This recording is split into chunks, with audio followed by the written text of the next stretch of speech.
진화론자들이 가장 크게 근거로 삼는 것이 이 화석이죠. 우리 교회에서 재작년인가 이 창조과학 과정 세미나를 몇 달에 걸쳐서 계속 했습니다. 그때 이제 이 창조과학 다루면서 창조과학 다룰 때 항상 이 노아 홍수 이야기를 하게 됩니다. 우리가 살고 있는 이 땅이 크게 두 층으로 나뉘어져 있다고 합니다. 아래층은 아주 심하게 변형된 그런 층이 있는데 거기는 화석이 하나도 나오지 않는데요. 근데 이제 그 위에 이 지구의 80%가 퇴적암인데 이제 흙이 이 시루떡처럼 차곡차곡 쌓여 있는 거죠. 거기에는 화석이 많이 발견이 되어집니다. 그래서 이렇게 층이 딱 나뉜데요. 이 화석은 어떤 동물이 생물이 죽었을 때에 흙이 천천히 쌓여 가지고는 안 되죠. 다 썩어버립니다. 갑작스럽게 흙이 확 이렇게 뒤덮을 때 거기서 그 압력에 의해서 화석이 생기거든요. 언제 그런 일이 생기느냐? 노아 홍수 때 이 그 홍수에 의해서 이 그러니까 쓰나미처럼 물이 확 이렇게 휩쓸려 올 때 흙이 산더미처럼 몰려와 가지고 그대로 엎어버리면 거기서 이제 화석이 생기게 되는 거죠. 그래서 이제 이 두 층으로 나뉘어질 때 아래층은 하나님께서 처음 만드신 그 땅이고 그 위에 퇴적암은 홍수 이후에 흙이 확 이렇게 휩쓸려 다니면서 만든 층인데 거기에 화석이 나온다는 것입니다. 그래서 이런 화석을 연구해 보면 진화론이 아니라 오히려 더 이 노아의 홍수, 그래서 성경이 사실이라는 것이 입증이 된다는 거죠. 이게 이제 잘 보여주는 데가 미국의 그랜드 캐년이래요. 그래서 이재만 교수님이 요즘도 하는지 모르겠어요. 창조과학 탐사팀 그래가지고 버스 한 대 딱 해가지고 미국에 가서 그 그랜드 캐년 탐사하면서 공부할 수 있도록 하는 그런 과정이 있었는데 요즘도 있는지 모르겠습니다. 저도 그랜드 캐년 한번 가봤거든요. 미국에 친구를 잘 두어가지고 그 친구 덕분에 거기 갔는데 뭐 그거 좀 볼 줄 알았는데 워낙 높은 곳에서 보니까 안 보이고 그거 보려면 헬기 타고 내려가야 되더라고요. 그래서 뭐 직접 보지는 못했습니다. 아무튼 이 노아 홍수는 막연한 전설이 아닙니다. 전 세계에 한 270가지 홍수에 대한 전설이 내려와요. 그럴 수밖에 없는 것이 전 세계적으로 이 사건이 다 이렇게 후손들에게 전해졌기 때문에 그런 거죠. 그러나 단순히 전설이 아니라 실제 일어난 사건입니다. 뭐 이 시간에 노아 홍수의 역사적이고 과학적인 그런 어떤 뭐 자료를 이야기한다든지 뭐 그럴 시간이 없습니다.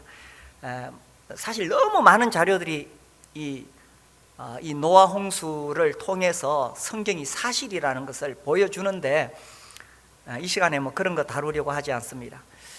오직 이 하나님 말씀이야말로 가장 우리가 믿을 수 있는 근거가 되기 때문에 그 시대에 있었던 이야기들을 하나님 말씀으로 살펴보려고 합니다. 이 성경의 가장 핵심 배경이 되는 것은 창조와 마지막 종말 심판입니다. 보이시죠? 현수막. 창조와 종말 심판. 그리고 이 노아 홍수는 마지막 종말 심판의 예표가 됩니다. 이 1년 52주 동안에 전해야 될 메시지가 너무 많다 보니까 제가 종말에 대해서는 자주 강조하지 않은 것 같아요. 그러나 역사의 시작이 있었고 언젠가 끝날이 온다는 것입니다. 그 배경하에서 성경이 기록되어졌고 우리가 이 땅을 살아가고 있다는 사실입니다. 지금 우리 50일 창세기와 함께하는 연말 기도회를 계속하고 있습니다. 지난주에는 창세기 6장에서 10장까지 했죠. 그러면서 노아 이야기를 읽었습니다. 그 노아의 생애에 대해서 오늘 읽은 히브리서 11장 7절에서 아주 요약해서 그의 믿음을 칭찬하고 있습니다. 이번에 제가 창세기를 읽으면서 느낀 것은 이 노아의 믿음은 참 우직하였다. 이게 믿는 것이 쉬웠을까? 그 당시에 노아는 아주 우직하게 믿고 우직하게 살았다 하는 것입니다. 그래서 이 노아의 믿음을 칭찬하고 있습니다.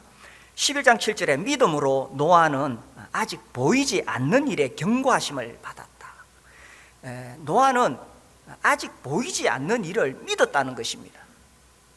이게 쉬울까요? 상상하기 어려운 일을 하나님으로부터 들었을 때에 노아는 믿었다는 것입니다. 창세기 6장과 번갈아서 보겠습니다. 창세기 6장 11절에 보시면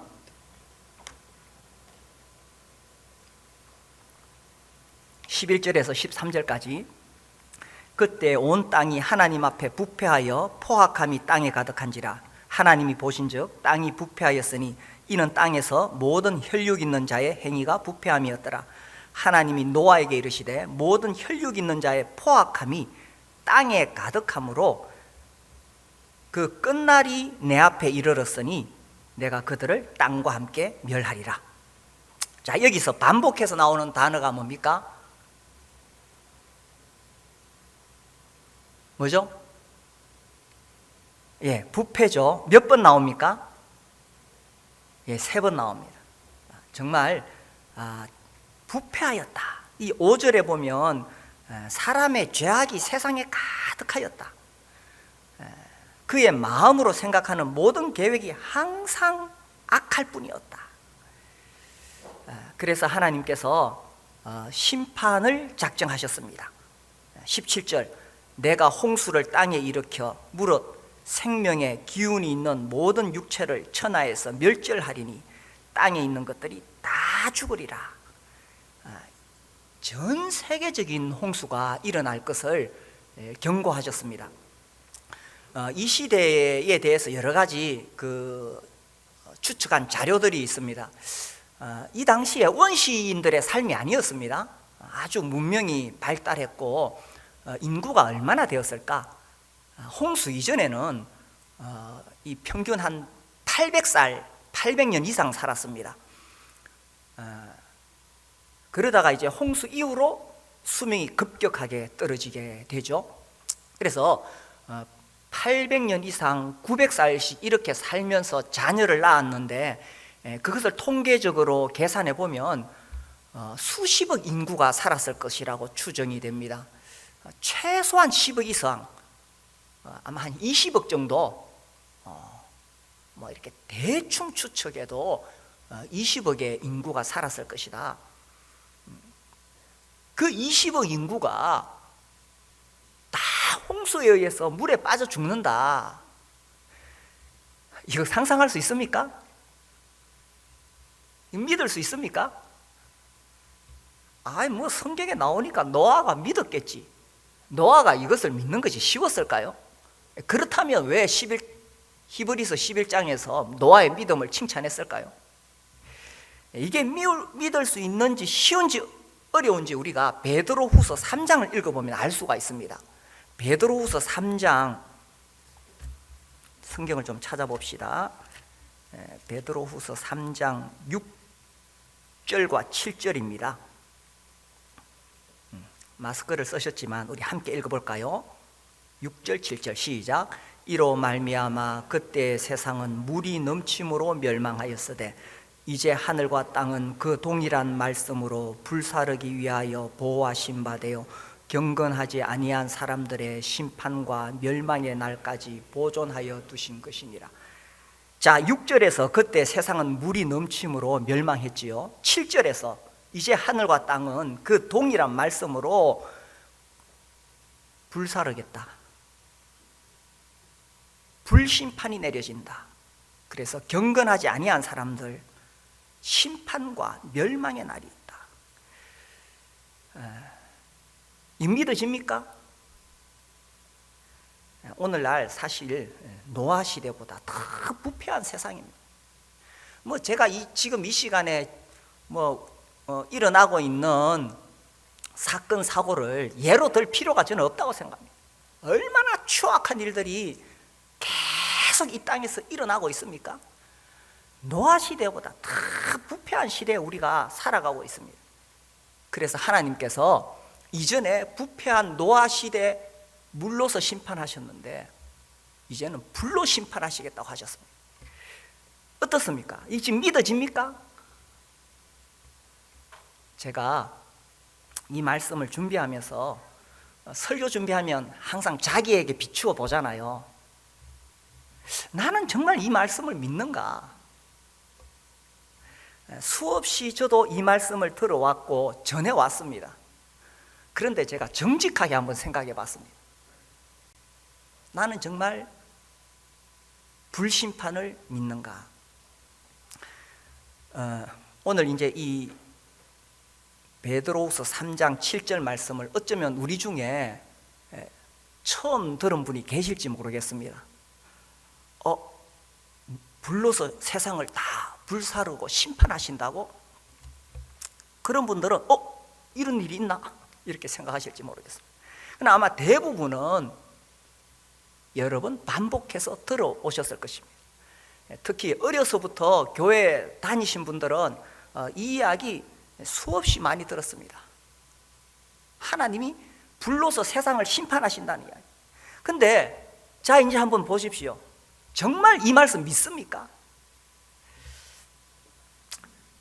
이렇게 생각해 보면 노아 시대에 하나님이 물로서 심판하신다는 경고를 받았을 때 노아가 그것을 믿는 것이 쉬웠을까? 라는 것입니다. 아직 보이지 않는 일을 믿는 것이 쉬웠을까? 우리는 지금 하나님께서 불심판 내리신다고 하시는데 이것을 정말 믿는다면 우리는 사실 많은 문제에서 벗어날 수 있습니다. 이 세상에 대한 미련이 있으니까 놓지 못해서 집착하고 붙잡는 게 있잖아요. 그리고 그것이 내 마음대로 안 되니까 자꾸 염려 근심 속에 살아가잖아요. 그런데 우리가 정말 믿는다면은 이런 많은 문제들로부터 우리가 자유함을 얻을 수가 있다는 것입니다. 사실 하나님의 이 심판에 대해서 우리를 무디게 한 사건이 있지요. 1992년 휴거 불발 사건. 막 대한민국이 시끄러웠습니다. 그때 예수님 재림한다고 막 사람들이 막 이렇게 막 미친 듯이 그게 불발되면서 제가 생각할 때는 그 이후로 예수님의 재림에 대한 소망이 급격하게 식어지기 시작했습니다. 물론 그 이후에 더 사람들의 죄악이 가득하고 더 물질주의, 쾌락주의로 흘러가기도 했지만 그러다 보니까 강난에서도 예수님의 재림과 심판에 대한 메시지가 약해졌다고 제가 볼 때 그러진 것 같아요. 그러나 분명한 것은 우리 주님이 구름을 타고 다시 오시는 날이 있고 참으로 예수 영접하고 구원받은 사람은 휴거되는 날이 있다는 것입니다. 그리고 이 땅에서는 환란이 있게 되고 결국 하늘과 땅은 불살라지는 불심판이 있다는 것입니다. 그런데 이게 아직 보이지 않는 일이다 보니까 어떻습니까? 얼마나 내가 믿고 있는가? 제가 이 말씀을 생각하면서 준비하면서 나는 지금 얼마나 믿고 있는가 하는 생각이 들었습니다. 미국에 지금 대통령이 누가 확정이 됐습니까? 이 트럼프 대통령이 전에 그 북한이 계속 이 핵 문제를 붙잡고 있으니까 경고 메시지를 날릴 때에 이런 말을 했어요. 화염과 분노 화염과 분노 이런 표현을 썼어요. Fire and fury. 그래가지고 이런 강경한 용어를 썼는데 이 화염과 분노라는 표현을 이 트럼프 대통령이 할 때 아마도 2차 세계대전 당시에 트루먼 대통령의 발언을 참고했을 것이다. 이런 기사가 있습니다. 1945년 우리가 아는 대로 일본 히로시마에 원자폭탄이 떨어졌죠. 그 전에 이 트루먼 대통령이 이렇게 경고했습니다. 항복하지 않으면 지구상에서 한 번도 보지 못한 형태로 공중에서 폐허의 비를 맞을 것이다. Rain of ruin. 그래서 공중에서 폐허의 비가 쏟아질 것이다 라고 경고했습니다. 그런데 일본 군부가 이것을 믿었습니까? 일본 시민들이 이 사실을 믿었습니까? 이게 이제 전쟁이 일어나니까 하나의 심리전이다 이렇게 쉽게 넘어갔고, 그때 물론 계속 일본 본토에 폭탄이 떨어지고 있었으니까 아이고 또 폭탄 한번 쏟아 부으려나 보다, 폭탄 쏟아 부으려나 보다, 아마 그 정도로 그렇게 받아들였을 것입니다. 그런데 실제로 이 히로시마에 나가사키에 원폭이 투하되었을 때 우리가 그런 자료들 많이 봤잖아요, 그죠?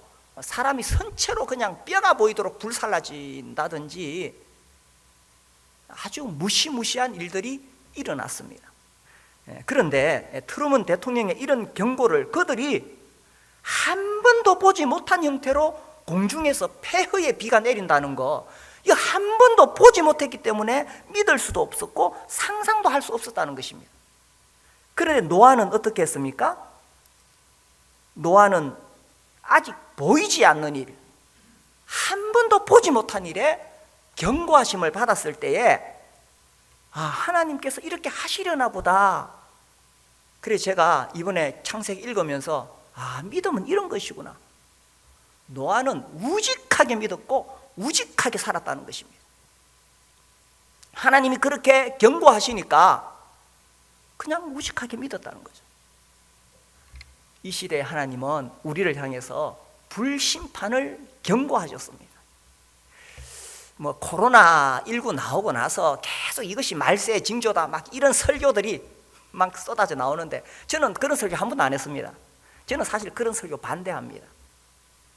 코로나19 아니라 계속 이런 일들은 인간이 만들어낸 재앙들은, 인간은 사실 이 지구는 제가 봤을 때 자멸하게 돼 있어요.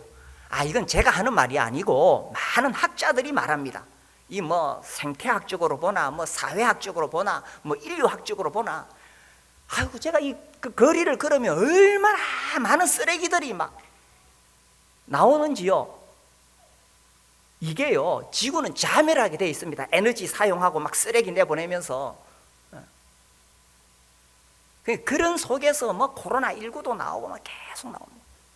그렇게 이런 것들이 말세의 징조가 아니라, 제가 봤을 때는 정말 중요한 것은 하나님이 직접 개입하셔서 심판하시는 날이 온다는 것입니다.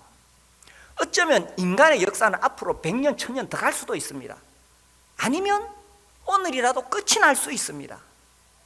중요한 것은 코로나19가 아니라 하나님의 직접적인 개입으로 인한 불심판이 있다는 것입니다. 성경은 그것을 우리에게 경고하고 있는데 어떻습니까? 믿어집니까? 노아는 그것을 믿었어요, 우직하게. 그래서 참 제가 이번에 이 노아 얘기 읽으면서 우직하게 믿는 것이구나, 우직하게 사는 것이구나, 그런 생각이 들었습니다. 자, 다시 히브리서 11장 돌아가서요. 노아는 믿었고 그 믿은 다음에 어떻게 했냐 하는 것입니다. 믿음으로 노아는 아직 보이지 않는 일에 경고하심을 받아 경외함으로 뭘 했습니까? 이것을 믿었기 때문에, 물심판을 믿었기 때문에 무엇을 했습니까? 방주를 준비하여 그 집을 구원하였으니. 자, 이게 쉬울까 하는 것입니다.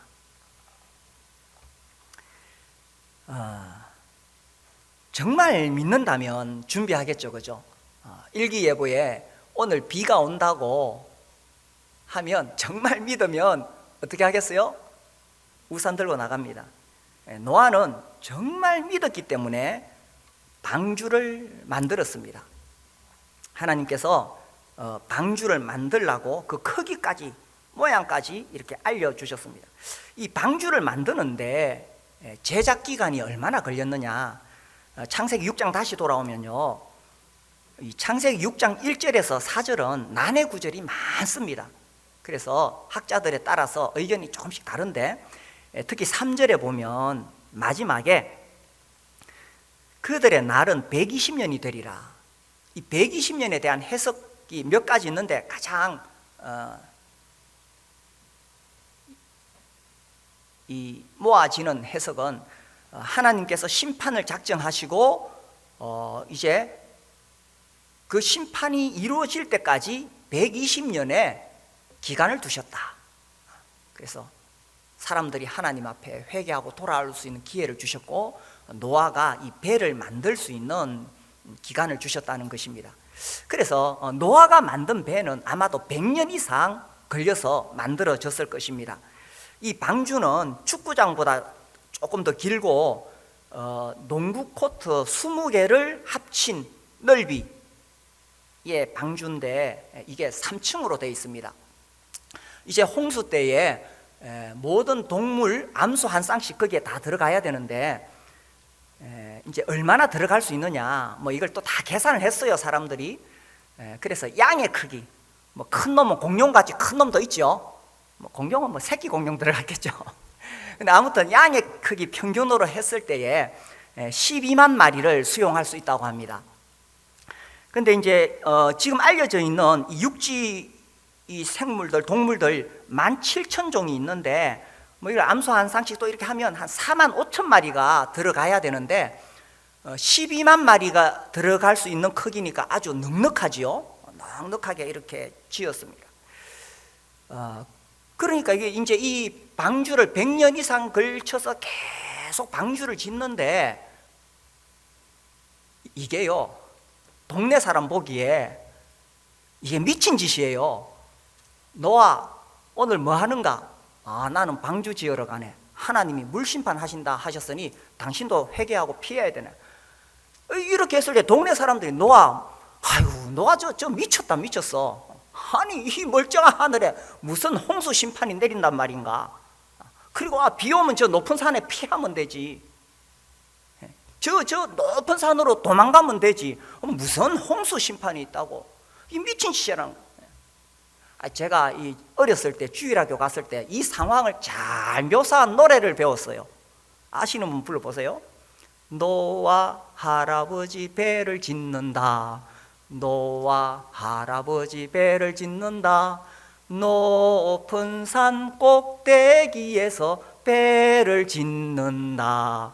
이 노래 아세요? 앞집에 김서방, 뒷집에 박서방, 모두 다 반대하여도 높은 산 꼭대기에서 배를 짓는다. 그 시대 상황을 너무 잘 묘사해서 어린이들에게 가르치는 거예요. 앞집에 김서방, 뒷집에 박서방, 노아 다 손가락질하고. 미쳤어. 망령이 들었나? 아니 배를 만들려면 해변가에 만들어야 되지. 물론 제가 성경 읽어보니까 뭐 산 꼭대기에서 지었다는 표현은 안 나오는데, 틀림없이 높은 평지에다가 지었을 거라고 추측은 되어져요.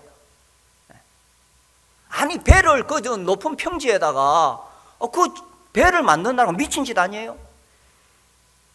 그러니까 여기 우리 히브리서 11장에 나오는 방주를 준비했다는 것이 쉬운 일이었을까라는 것입니다. 사람들이 다 비웃고 손가락질하고 미쳤다고 하는데, 그 자기 아들들도 이렇게 잘 설득해야 되겠죠. 셈, 함, 야벳 세 아들이 있었는데, 아들들 나랑 같이 배 지으러 가자. 그때는 사춘기가 없었는가? 뭐 그때는 지금보다 아들들이 말을 더 잘 들었겠죠. 아버지 말씀이라면. 그래서 아들들 설득해가지고 오늘도 배 만들고 내일도 배 만들고 사람들은 손가락질하고, 그게 쉬운 일이었겠어요? 사람들 다 비웃는데. 그러나 노아는 우직하게 믿었습니다. 하나님이 물러서 심판하신다고 하니 그거 피할 수 있도록 방주를 만들라고 하시니 우직하게 믿었고 우직하게 살았어요. 그래서 결론적으로는 노아 가족만 구원을 받았다는 사실입니다. 요즘은 뭐 그런 걸 제가 잘 경험을 못하는데, 이전에는 이렇게 제가 개인적으로 복음 전하고 이렇게 하다가 사람들이 다 예수님을 영접하면서 이 복음의 비밀이 확 깨달아지는 순간이 있어요. 구원받았다. 그때 이렇게 사람들의 눈빛이 막 흔들리고 반응이 오거든요. 그때 이런 표현들 많이 해요. 우리 아버지는 자기는 구원을 받았는데 아버지는 어떻게 될까? 어머니는 어떻게 될까? 요즘은 이렇게 제가 뭐 그런 기회가 잘 없어서 못하는데, 중요한 것은 정말 구원을 받으면 이 천국과 지옥의 문제에서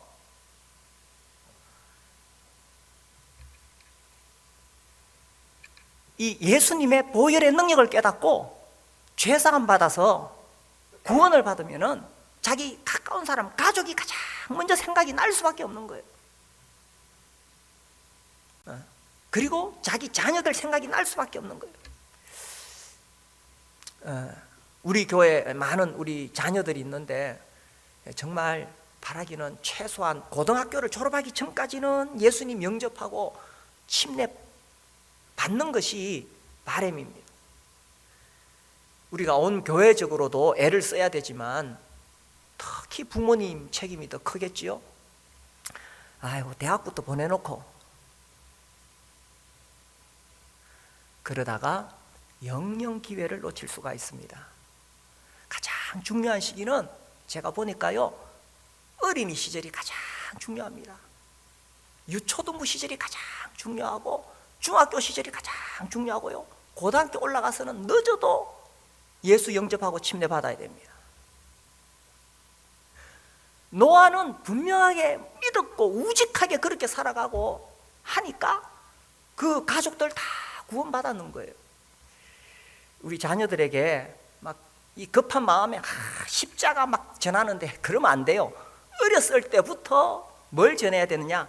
하나님을 경외하는 삶을 가르쳐야 되고 경건하게 살도록 계속 가르쳐야 됩니다. 그 가운데 어느 날 십자가 복음이 자기의 것이 되는 거예요.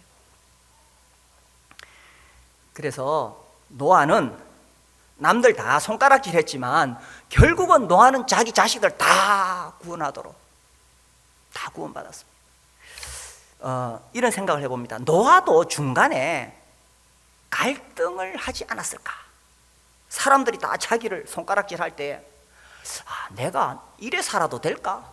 내 인생 이래 살아도 될까? 남들은 다 돈 벌러 가고 다 즐기러 가는데 나 혼자 이 배 만든다고 이 산에 올라가 가지고 이게 무슨 짓이야? 갈등하지 않았을까? 어떻게 생각하십니까? 갈등했겠지요. 했을 것입니다. 그러나 그 갈등을 이겨냈다는 것입니다. 그리고 가족 구원, 영혼 구원 했다는 거예요. 우리가 정말 이 심판을 믿는다면 우리 인생에 있어서 가장 중요한 게 뭐냐?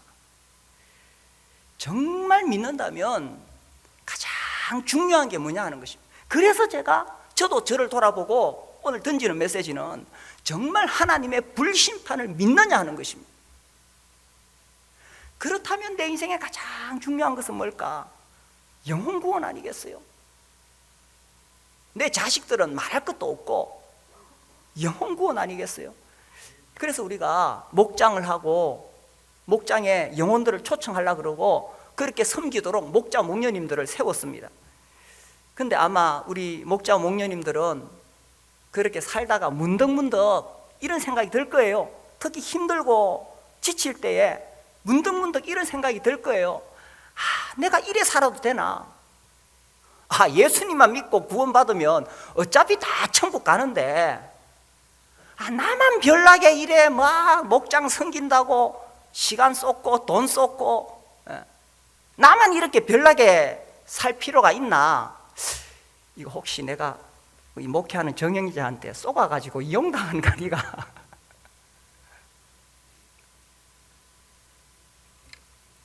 그런 갈등이 올 수 있다는 것입니다.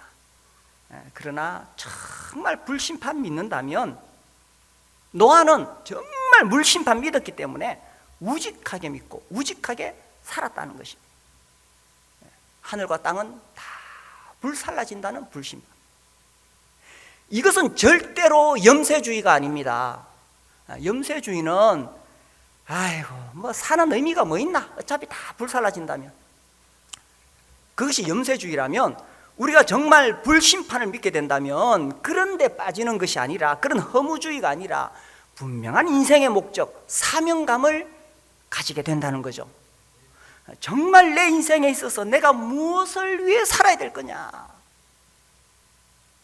그리고 내가 지금 고민하고 있는 것들, 막 집착하고 있는 것들, 세상에 대한 미련들, 이게 무슨 의미가 있을까? 정말 불심판을 믿는다면. 제가 저한테 계속 적용을 시켜보니까 결국 불심판을 내가 믿느냐 하는 문제였습니다. 노아는 그렇게 믿었죠. 그렇게 믿었고, 히브리서 11장 다시 돌아가 봅시다. 그렇게 해서 믿음으로 노아는 아직 보이지 않는 일에 경고하심을 받아 경외함으로 방주를 준비하여 그 집을 구원하였으니, 이로 말미암아 세상을 정죄하고 믿음을 따르는 의의 상속자가 되었느니라. 세상을 정죄했다. 어떻게 정죄했느냐? 그 당시 사람들이 술 마시고 욕하고 싸움질하고 온갖 더러운 죄 지을 때 저게 뭐야 저게 뭐야 이렇게 손가락질한 것이 노아가 세상을 정죄한 방법이었을까? 저는 노아가 하나님을 경외하는 사람이었기 때문에 그런 식으로 했다고 생각지 않습니다. 어떻게 했느냐? 창세기 6장 다시 돌아오면 답이 나옵니다. 6장 8절과 9절 보면, 그러나 노아는 여호와께 은혜를 입었더라. 이것이 노아의 조건이라. 노아는 의인이요 당대 완전한 자라. 그는 하나님과 동행하였으며. 여기 보니까 노아는 의인이요 당대 완전한 자라고 했습니다. 이 말이 물론 노아는 죄를 하나도 안 지은 완벽한 사람이라는 뜻은 아니죠. 성경에 그런 사람은 없으니까. 구약에서 의인이란 말은 항상 하나님과 올바른 관계를 맺고 있는 사람을 말합니다. 노아는 그가 완벽한 사람은 아니었지만 늘 하나님과 올바른 관계 속에서 하나님과 동행하였기 때문에 노아는 의인이요 완전한 자라고 그렇게 평가를 받은 것입니다. 그러니까 이 노아의 삶 자체가 세상을 정죄하는 간정이었다는 것입니다. 이렇게 예를 들어볼까요? 이 사람들이 예를 들어 막 굴뚝 청소를 했어. 그래가 막 시커멓게 막 얼굴도 막 옷도 시커멓게 내려와 있는데 서로 보면서 별로 이렇게 부끄러운 줄 모르죠. 다 시커머니까. 그런데 저쪽에서 어떤 사람이 깨끗하게 목욕하고 하얀 옷을 입고 나타나면 어떻습니까? 상대적으로 내가 들었구나. 저 사람 깨끗하구나. 그러니까 그 썩고 부패한 세상에서 노아가 그들을 비난해서 정죄한 것이 아니라 그의 삶이 세상을 정죄했다는 것입니다. 세상은 이런 사람을 보고 싶어 한다는 거예요. 기독교인들이 막 세상을 막 이 말로서 정죄하는데 그렇게 하지 말라는 것입니다. 그리고 무엇보다 이 노아가 세상을 정죄한 것은 사람들 다 세상에 빠져서 세상의 쾌락을 위해 살아갈 때에 세상의 미련을 가지고 세상에 투자할 때 노아는 어떻게 살아갔느냐? 어차피 물로 다 썰어버릴 세상이라면 노아는 세상에 대해서 조금도 미련이 없었다는 것입니다. 노아는 진짜 믿었거든요. 하나님이 물로 심판하실 것을 진짜로 믿었거든요. 그러니까 뭐 세상에다 뭐 투자하고 뭐 세상을 위해 살고 그렇게 살지 않았어요. 그의 삶이 세상을 정죄했다는 이야기죠. 더 이상 세상에 아무 미련을 가지지 않는 것. 이것이 쉬웠을까요? 쉬우면 그의 믿음을 칭찬할 리가 있겠어요? 그 당시 세상이 다 썩어서 부패하였더라. 그런 죄악이 가득한 세상에서 노아 혼자서 그렇게 살아간다는 것이 쉬웠을까요? 뭐 이렇게 이해가 될지 모르겠습니다. 뭐 이렇게 우리 학생들, 청년들이, 대학생들이 제가 그 대학 때도 MT를 가면 다 술 마시고 막 노래 부르고 막 난잡합니다. 그런 속에서 제가 고고하게 다 찬송을 부르면서 성경을 읽는다. 다 저보고 미친놈이라 그럴 거예요, 그죠? 분위기를 타야지. 다 미친놈이라 그럴 거예요. 노아 시대 다 부패하고 타락했는데 노아 혼자 그렇게 살아갈 때에 다 미친놈이라 그러고, 지금 우리 시대도 마찬가지 아닙니까? 다 세상 사람들이 추구하고 막 세상에 빠져 살 때에 우리가 정말 하나님과 동행하며 산다는 것 미친 짓 아닙니까? 노아 시대 그게 쉬웠을까요? 그런데 노아는 우직하게 믿었고 그렇게 우직하게 살아갔다는 것입니다. 요한일서 2장 15절 16절 우리 잘 아는 말씀이죠. 자, 우리 같이 한번 읽어볼까요? 요한일서 2장 15절 16절 시작. 이 세상이나 세상에 있는 것들을 사랑하지 말라. 누구든지 세상을 사랑하면 아버지의 사랑이 그 안에 있지 아니하니 이는 세상에 있는 모든 것이 육신의 정욕과 안목의 정욕과 이생의 자랑이니 다 아버지께로부터 온 것이 아니요 세상으로부터 온 것이. 이 세상에 있는 모든 것이 육신의 정욕, 안목의 정욕, 이생의 자랑, 사람들 다 이걸 향해서 살아가니까 우리도 그게 휩쓸려 살아가는 거예요. 우리도 그렇게 휩쓸려 살아가는데 나는 그렇게 살지 않겠다. 이게 쉬운 일일까요? 노아는 그렇게 살아서 그것이 그의 삶이 세상을 정죄한 거예요. 왜 예수 안 믿냐고 이렇게 손가락질한 것이 정죄한 것이 아니라 세상 사람들이 어떻게 살든지 간에 자기는 그렇게 살았다는 것입니다. 하나님과 동행했다는 것입니다. 이 하나님과 동행하는 것에 대해서요, 우리가 24시간 동행하면 제일 좋지만 이렇게 할 수 있도록 교회적으로 하고 있습니다. 우리가 50일 연말 기도하고 있고요. 지금 코로나 때문에 안 하지만 화요일 날 성경 공부하고 있고, 수요 집회 있고, 목요일 금요일 목장 있고, 주일 예배 있고. 아니 세상 사람들 다 그렇게 살아가는데 우리가 하나님과 동행하기 위해서 그렇게 하는 게 쉽습니까? 퇴근하면 소파에 누워서 TV 보고 싶지 화요일 성경 공부, 수요일 집회 나오는 것이 쉽습니까? 세상 사람들 다 퇴근하면 소파에 앉아서 TV 봐요. 목요일 금요일 날 목장 오늘 피곤한데 그냥 쉬고 싶어. 주일 날 다 단풍놀이 가는데 이제 단풍놀이 끝났습니까? 다 지금 단풍놀이 가는데 나만 별나게 예배 드리러 오는 것이 쉽습니까? 그러나 이러한 것들을 통해서 하나님과 동행하도록 우리를 훈련시킬 수 있다는 것입니다. 근데 중요한 것은 진짜 불심판을 믿느냐 하는 거죠. 우리 베드로후서 3장 또 봅시다. 그 앞으로 돌아오시면 베드로후서 3장 10절 11절 11절에서 13절입니다. 11절에서 13절 같이 읽읍시다. 시작. 이 모든 것이 이렇게 풀어지리니 너희가 어떠한 사람이 되어야 마땅하냐. 거룩한 행실과 경건함으로 하나님의 날이 임하기를 바라보고 간절히 사모하라. 그날에 하늘이 불에 타서 풀어지고 물질이 뜨거운 불에 녹아지려니와 우리는 그의 약속대로 의가 있는 곳인 새 하늘과 새 땅을 바라보도다. 어떻습니까? 어디 땅 좀 사놓으셨습니까? 어째 은행에 좀 많이 예금해 놨습니까? 어디 뭐 주식 좀 요새 오르는 거, 지금 미국 이렇게 대통령 바뀔 때 요때가 찬스인데, 물론 일하지 말라, 돈 벌지 말라는 뜻이 아닙니다. 중요한 것은 내가 내 인생의 초점을 어디에다 두고 살 거냐 하는 거죠. 믿음으로 사는 것 쉬운 일이 아닙니다. 그래서 노아를 칭찬한 것 같아요. 믿음으로 사는 게 뭐냐? 아직 보이지 않는 일, 하나님 불심판 하신다고 하셨는데 대구 저기 시내 가면은 막 고층 빌딩 화려하게 있고요, 그날에 그 고층 빌딩부터 시작해서 지하철까지 다 불살라질 것입니다.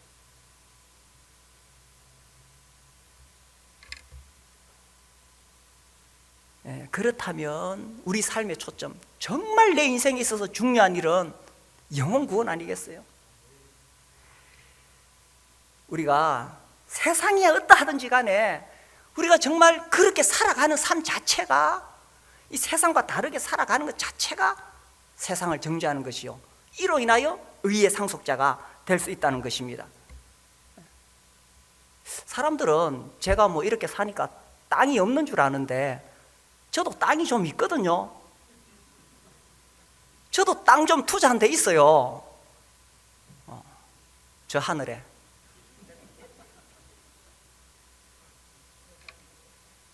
지금 이 지구 땅은 다 불살라지겠지만 13절, 우리는 그의 약속대로 의가 있는 곳인 새 하늘과 새 땅을 바라보도다. 우리 주님이 다시 오시는 영광의 날이 있을 것입니다.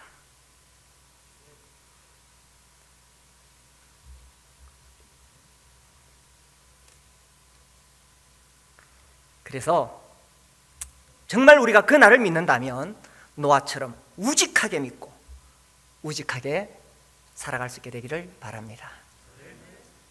기도하겠습니다.